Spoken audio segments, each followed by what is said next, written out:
ঈদের দিনের সকালটা আমার কাছে অনেক বেশি স্পেশাল লাগে। সারা বছর এই দিনটার জন্য আমরা সবাই অপেক্ষা করে থাকি, কিন্তু দুঃখের বিষয় এই দিনটাই সবচেয়ে তাড়াতাড়ি শেষ হয়ে যায়।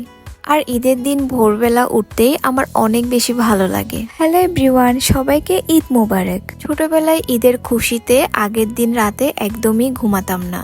যাই হোক, আর এটা হলো ঈদের দিন ভোরবেলার ভিডিও। আগের দিন রাতে মেহেদি পরেছিলাম আর এখানে দেখছিলাম মেহেদির কালার এসেছে নাকি। ঘুম থেকে উঠে ব্রেকফাস্টটা শেষ করে নিলাম, দেন শাওয়ার করে ঝটপট করে রেডি হয়ে নিলাম। যখন ছোট ছিলাম তখন নতুন জামা কাপড় পরে সবাইকে সালাম করতে যেতাম, আর এখন বড় হওয়ার পর থেকে এই আনন্দগুলো কোথায় জানি হারিয়ে গেছে। ছোটবেলার ঈদগুলাকে আসলে অনেক বেশি মিস করি। আর ঈদের দিন সালামি পেতে কার না ভালো লাগে। সকাল সকাল সালামি পেয়ে গেলাম, দেন দুপুরের লাঞ্চ সেরে নিলাম। যেহেতু একটু বের হব তার কারণে তাড়াহুড়া করে লাঞ্চটা করে এরপর ঝটপট করে রেডি হয়ে নিলাম। ঈদের সময় যখন বের হই তখন রাস্তাঘাট একদমই ফাঁকা থাকে, তখন বেশি ভালো লাগে। আর রিক্সা নিয়ে ঘুরতে গেলে তো আর কথাই নেই। ঈদের সময় যখন বের হই তখন চিন্তা করি রাস্তাঘাট যদি পুরা বছর এইরকম থাকতো তাহলে কতই না ভালো হতো।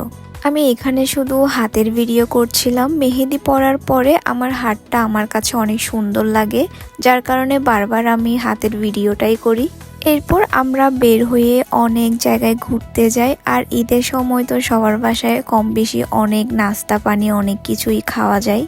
সারাদিন ঘোরাফেরা করে বাসায় চলে আসি। আর এটা হলো ঈদের দ্বিতীয় দিনের ভিডিও।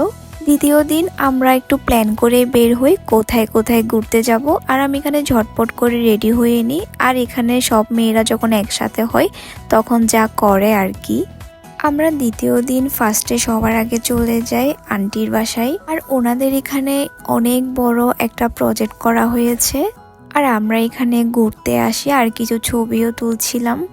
এখানে অনেকগুলা মাছের প্রজেক্ট রয়েছে, আর এখানে অনেকগুলা শাকসবজির বাগানও করা হয়েছে। এখানে অনেকক্ষণ ছিলাম, দেন চলে আসি বাসায়। আর এখানে সবাই মিলে আড্ডা দিচ্ছিল, কথা বলছিল। দেন আমাদের জন্য এখানে অনেকগুলো নাস্তাও রেডি করেছে। এরপর আমরা সবাই ডিসাইড করছিলাম আমরা কোথায় যাব। আমরা এখান থেকে বের হতে হতে অলমোস্ট একদম সন্ধ্যা হয়ে গিয়েছে। দেন আমরা এখান থেকে চলে গেলাম আরিফ ভাইয়ার বাসায়। আরিফ ভাইয়ার বাসাটা অনেক বেশি সুন্দর। আর ওনার বাসায় যখন আসি তখন মনে হয় একটা রাজকীয় বাসায় এসেছি। আমি এইবার যখন এসেছি তখন চিন্তা করছিলাম ওনার বাসার একটা ফুল একটা ভিডিও নিব, বাট এখানে সবাই মিলে আড্ডায় বসার পরে আমার একদম মনে ছিল না। যখন সবাই একসাথে হয় তখন আড্ডা দিতে দিতে পুরো টাইমটাই চলে যায়, তখন আর কোনো কিছুই খেয়াল থাকে না। দেন এরপর চলে গেলাম দুলা ভাইয়ার বাসায়।